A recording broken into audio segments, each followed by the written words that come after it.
Hey everybody, it's Chugga Conroy. Welcome back to more The Legend of Zelda Skyward Sword. Last time, we gained some items in Skyloft with the much money that we gained from doing side quests around that area, came down to the surface and entered the Silent Realm, where our items weren't exactly immediately useful to us, but we got through it without much trouble and obtained ourselves... The frame that he stopped on was kind of funny right there. The Water Dragon Scale, allowing us to move freely underwater. This time, we are headed off once again into Faron Woods to hopefully find where it is we need to go. Well, first off, we have this water right over here, and now we have a separate stamina wheel for when we are swimming, something that Mario 64 could have greatly used. Should we pick up a collectible underwater? Get back over here. Come on, little collectible. You want to be added to my collection of items I will never use? Get over here! Man, what is it with me suddenly having trouble with the motion controls? I must be really on an off day, though, because I never have trouble with them, as you've seen. Okay, go down. Now let's center behind me. Go all the way to... There we go. You will not get the unnecessary text box that I dread so very much with every fiber of my being. Yes. You can go into this cavern right down this way, and should you do so, we have a bit of an underwater cavern of sorts that would be terrifying to explore in real life, but it's cool because it's in video games. Also, air bubbles will replenish your stamina gauge, as you would expect. Shake the nunchuck, you can do that spin attack. It is quite helpful, lets you get through a lot of things. You spin through grass, you'll just cut it right down and get lots of items in the process. It's a very quick way of felling it all. This area should be, yes, here it is.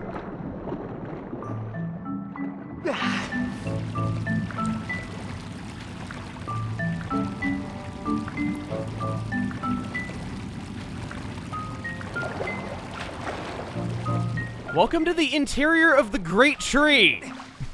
An area that I am sure you assumed we would have been visiting all this time, yet it's taken a lot longer than one would expect for us to actually go there. We go onward. Grab onto this ledge, and I don't like your faces. Sorry, I don't really find overinflated frog/pufferfish to be good. Did that guy... Wait, did that guy just jump in the water and... There's a green rupee down there that wasn't there before, and he's gone. I'm focusing a little bit more on those frogs. Wow, that's kind of funny. Use the gust bellows. You can move these platforms all around. You can also move them all around, hopefully killing them in the process. And you basically just want to swing by using the gust bellows at the right time. You do that enough, and you can make these jumps. It's a pretty clever use of the gust bellows, actually. That's one that I quite like. For I don't really want to call it a weapon, because it really could not be further from a weapon if it tried, but for an item I wasn't overly fond of, it's pretty cool.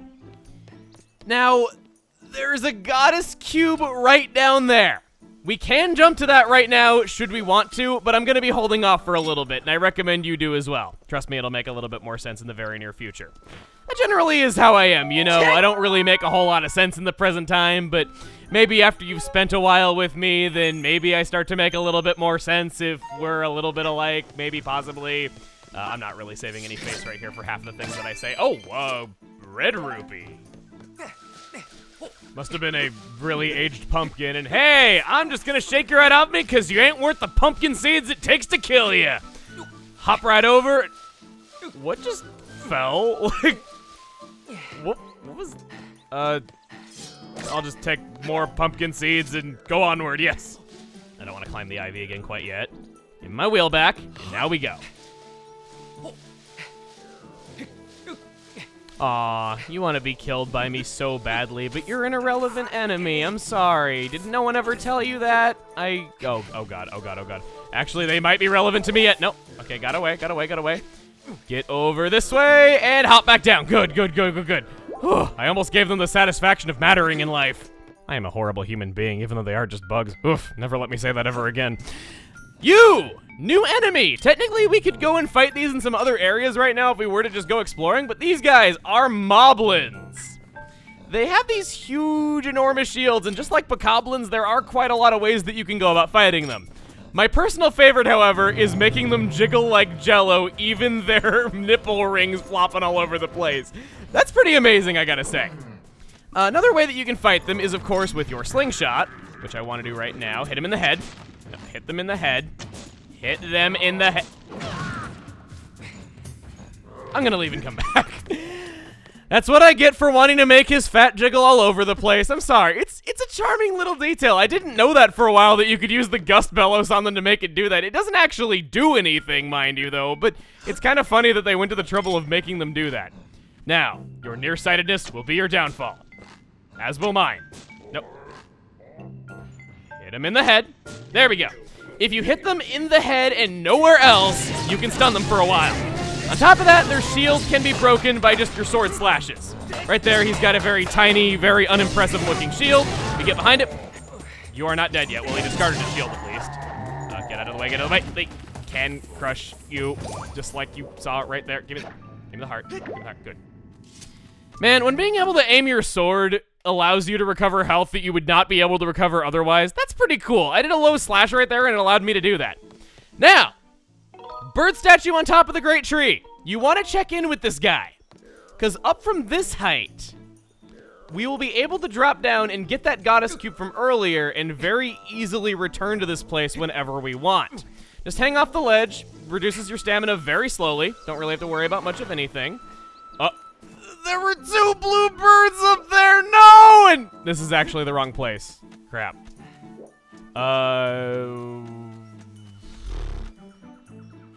Good thing I checked in with that bird statue, because now all I gotta do is just go to the sky and come back down, no harm done. Being a little bit better this time around. You have the thing. That guy has a monster horn on him. You're not gonna be able to easily get that off of him, at least not quite yet you're not, but he does have it on him nonetheless. That is the origin of that material that we've gotten from some chests up to this point. Hey, ornamental skull! I was just needing some of you guys. Considering I have the dusk relics, I think you can imagine I'm gonna go up and upgrade my stuff fairly soon. I think actually, if I go in here, no materials, just a little place for me to hide. Well, it wasn't all that effective because this little mook saw me no matter what I did. Kill you. Anything in here? No, nothing. All right. I guess if that's the case, then we are good to hang off the ledge and see if we can make it to the platforms below. And I think you're also seeing why I suggested waiting a little while. There is not 1, but 2 goddess cubes that we can see just off of this one ledge alone. By going up this high, you're going to be able to get quite a few things by just dropping below, going to a bird statue, flying back up into the air, landing on top of the great tree over and over again, and just rinse and repeat. You normally would not be able to get this for quite a while longer, and I've even seen some guides incorrectly say that you require an item that we don't have in order to get this, but no, you can see I quite easily got it. And actually, can I? No, I can't. Was worth a shot. Right back where we took out Mr. Blue Goblin is what I am dubbing him. Got lots of keys to deal with. They are some of the easiest enemies around. We've been taking them out since the beginning of time as far as this story is concerned. And Monster Claw! I will gladly accept that with my complimentary text box thrown right in. Well, okay, maybe I'm not glad about the entire experience, but at least most of it, because we all know I have a long-standing shortage of those things. We go over this way. I think we can drop down right around here. Nope, not there. Over this way, perhaps, maybe. I hope I'm gonna make that. The perspective is a little bit weird. I'm gonna shimmy over a little bit more. There, that looks right. Barely right. Yes. I think I could have actually been 1 more over and just been fine. Got an area where we can balance, and I think you see what is right over there. And if you don't, well, I'll let it be a surprise for just a little bit longer, you know. Your mileage will vary. Gotcha.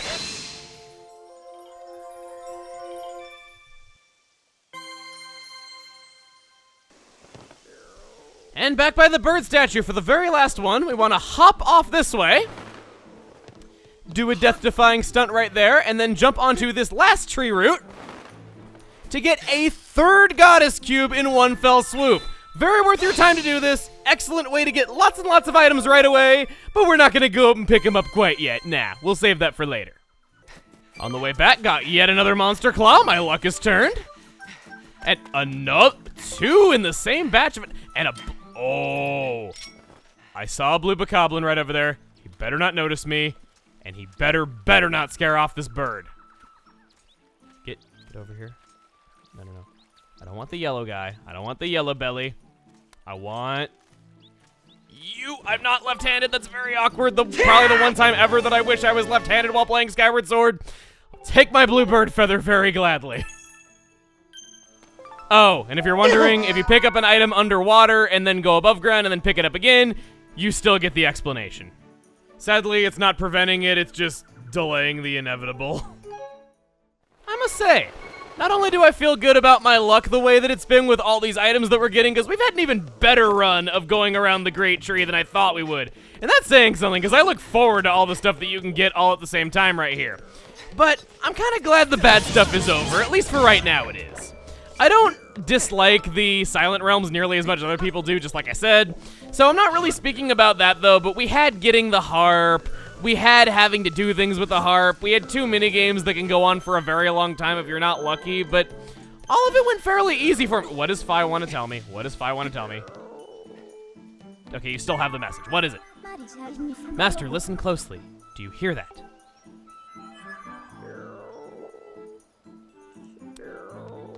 Either a frog is dying or somebody has a very bad upset stomach. I'm gonna take that. Give me that blue rupee, because that's what really matters. Did those beetles leave? Oh, Fi, you made me miss out on 2 bugs that I could have had.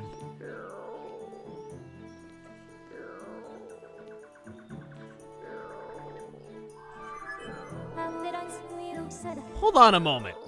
If you said, can you hear that, and popped out, that means that you are aware of what's going on and can at least hear what's going on. So, you are aware that people are telling us what we need to do, but you're repeating it anyway. More of the unraveling enigma that is Fi seems to be becoming apparent before our very eyes. From this vantage point, you have a good view of the woods. Perhaps you will see this area you haven't explored. Okay.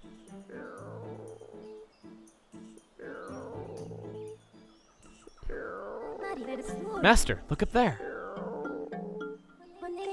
I have confirmed the discovery of a new kiwi. Analysis indicates a 90% chance the sound that we've been hearing were the loud snores of this kiwi. I'ma be a dirty boy. Ooh, almost right in the crotch. Oh, that time it actually was right. He had every right to scream that loudly. Oof. Who's it? I'm napping. Ooh, look at that. A real live human. Haven't seen one of you in a while. Quirk. They used to call me Yerbil. Now I'm just an old Kiwi hermit. I watch over the forest here when I'm not napping. I don't know how you wandered all the way up here, but let me ask you something. Can you really see me? Nope. Fibber. You're a fibbity fibber. Quirk. And just how did you peg me with your fancy shooter thing without being able to see me, eh? But forget all that nonsense and tell me, Quirk, what business does a real live human have in these woods? Nothing. Remember what I said about it being my job to watch over the forest? I know things most don't, Quirk. A human who seeks a great flame to enhance his sword. I know who you are. Listen, do you promise not to breathe a word of what I'm about to tell you to another soul? I'm serious. No promises. You can't keep a secret? Here I am trying to let you in on a big secret, and you can't even promise to keep it to yourself. Do you even want to hear it? Nah. What's it? Oh, fine. I give up. Quirk, you climbed all the way up here, so I'll tell you anyway. The flame that you seek is most likely Faror's flame. Yes, Faror's flame. That story begins very long ago when the goddess was still with us. Quirk. The goddess gave the flame to the water dragon, a great spirit that presides over Faron Woods. The way I hear it is that she left the flame in the care of the water dragon so one day the mighty dragon could pass it on to the one from the sky. You see, Quirk, I got a hunch that the goddess was talking about you, lad. Well, that settles it. You might as well seek out the mighty water dragon. Her lair is deep in a lake in the south of these woods. Quirk, she watches over the flame there. There's a problem, though. The gate that leads to that lake is sealed shut to all those judged unworthy. But don't worry, Quirk. I'll let you in on a trick to opening the gate. To open the gate, you have to channel the power of the goddess into the symbol carved into its doors. Quirk. Oh, but it isn't so simple. The symbol is incomplete. To unlock the gate, you have to make the symbol whole. The only way you'll know what to do when you completed the symbol it should look like it is to first find some completed symbol somewhere else in these woods. That's a little awkwardly worded. The gate is down south, so it's likely that there is a matching symbol somewhere up north. Try searching near this X. I am familiar with the lore of Hyrule. I do not need this. And no, I am actually going to go along with what you're saying this time because that B button in the corner lets me know that you're about to repeat everything you say if I say, And I wish you safe travels, lad. I guess they gotta punish us for being a little bit too snarky. Oh! I forgot to mention this earlier, but it's important. Her Excellence, the Water Dragon, is very persnickety about manners, so watch yours. I heard stories about folks who caught her in a fussy mood. They ended up as mid-morning snacks. Quirk. I probably taste like old cave moss, but I'm not in a hurry to become a royal meal. Quirk. So don't let her know about the furor I told you about Furora's flame, okay? And remember, when you're in her hall, you better be on your best behavior and be a gracious guest. I'll be here napping if you need some of my elderly wisdom. See you around, Quirk. On the note of him being, well, very quirky, this is what I mean. I'm kind of glad that I'm able to just kind of be happy about what I'm doing here again, though, because for a while there were a lot of things that I consider whammies right in a row. Anyway, though, we can see the areas that we have yet to explore from this high up, partially obstructed by leaves, but still very pretty nonetheless. And we made it all the way to the top of the great tree. Next time on The Legend of Zelda Skyward Sword, we explore the Lower Faron Woods and head off toward the Water Dragon's domain. See you guys then.